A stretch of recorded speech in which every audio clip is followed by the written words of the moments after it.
ప్రస్తుతం సోమాజిగూడ ప్రెస్ క్లబ్లో మనతో పాటు ఆర్ కృష్ణయ్య గారు ఉన్నారు. బీసీ అఖిలపక్ష రౌండ్ టేబుల్ అయితే ఇక్కడ సమావేశం చేశారు. అన్న ఈరోజు ఎక్కువ చర్చించిన అంశాలు ఏందన్న అసలు? అంటే బీసీలకు 76 ఏళ్ళ స్వతంత్రం తర్వాత కూడా జనాభా ప్రకారం బీసీలకు రాజ్యాధికారంలో వాటా లేదు. అందుకోసం రాజ్యాధికారంలో వాటా రావడానికి ప్రజలను చైతన్యవంతం చేయాలి, పోరాటం చేయాలనేది అన్ని కులాలు కుల సంఘాలు ఒకటై పోరాటం చేయాలనేది డిమాండ్.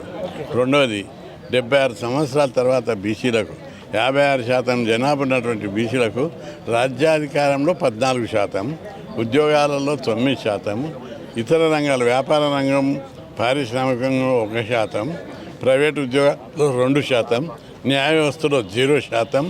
ఇట్లా అడుగడుగున బీసీ కులాలకు అన్యాయం జరుగుతుంది. అందుకే బీసీలకు వాటా. ఇది ప్రజాస్వామ్య దేశం.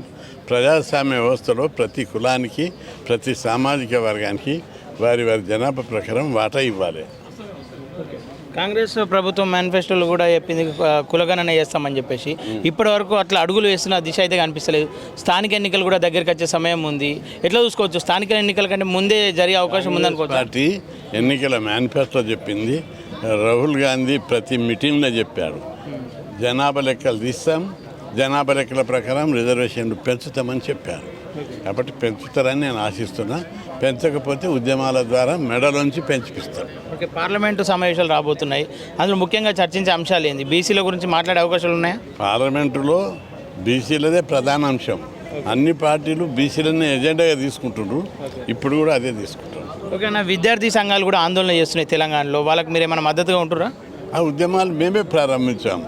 నిరుద్యోగులకు గ్రూప్ 1 గ్రూప్ 2 పోస్టులు పెంచాలని, టీచర్ పోస్టులు పెంచాలని, 2 నెలలు వాయిదా వేయాలని ఈ డిమాండ్ల మీద పోరాటం చేస్తాం. ముఖ్యమంత్రి హోదాలో ఉన్న రేవంత్ రెడ్డి స్వయంగా మోతిలాల్ అనే ఒక నిరుద్యోగి అసలు ఆయనకు ఆస్పిరెంటే కాదు, ఉట్టిగా ఏదో ఫేమస్ కావడం కోసమే ధర్నాలు చేస్తుండని చెప్పేసి చెప్పిండు. ఆ మాటలు ఎట్లా చూసుకోవచ్చు? ఉద్యమాలు చేస్తే నిరుద్యోగులు అయితేనే ఉద్యమాలు చేస్తారని కాదు. పోయిన ప్రభుత్వంలో నేను 600 సార్లు ధర్నాలు చేయించాను. నేను నిరుద్యోగిన, నా జాతి బిడ్డలకు ఉద్యోగాలు రావాలని, ఎస్సీ ఎస్టీ బీసీ ఇలా జనరల్గా నిరుద్యోగులకు అందరికి ఉద్యోగాలు రావాలని ఉద్యమాలు చేస్తారు. అందరు నిరుద్యోగి కావాల్సిన అవసరం లేదు. బీసీల కోసం పోరాడితే బీసీఏ కావాల్సిన అవసరం లేదు. విద్యార్థి సంఘాలు అందరూ ఆయన హాల్ టికెట్ను బయట పెట్టారు, ఈయన అప్లై చేసిండు అర్హుడు అని చెప్పేసి. అదే అంటే తప్పుడు. రేవంత్ రెడ్డి సీఎం పదవిలో ఉండి ఇట్లా తప్పుడు ప్రచారాలు చేయడం ఎంతవరకు కరెక్ట్? అది సరైన పద్ధతి కాదు. ముఖ్యమంత్రి గారు పట్టింపులకు పోవద్దు. ప్రజల కోరికలు పరిగణలోకి తీసుకొని సాల్వ్ చేయడానికి ప్రయత్నం చేయాలి. కానీ తప్పుదారి పట్టించడం, రెచ్చగొట్టడం సరైన పద్ధతి కాదు. మార్చుకుంటారని నేను ఆశిస్తాను. ఓకేనా, చివరిగా నిరుద్యోగులు వాళ్ళ ధైర్యాన్ని కోల్పోయి నిన్న ఒక అమ్మాయి కూడా సూసైడ్ అటెంప్ట్ చేసుకుంది. వాళ్ళకి మీరు ఏం చెప్పదలుచుకుంటారు? అటెంప్ట్ పోరాడి డిమాండ్ సాధించుకోవాలి తప్ప ఆత్మహత్యలు పరిష్కారం కాదు. అందుకే ఎవరు ఆత్మహత్యలకు పాల్పడదు. ఉద్యమాలు చేయి, ఉద్యోగం సాధించు. ఓకేనా, థ్యాంక్ యూ. ఓకే, చూస్తున్నారు కదా ఆర్ కృష్ణ అన్న మాటల్లో అయితే ఇవి ఇక్కడ విశేషాలు.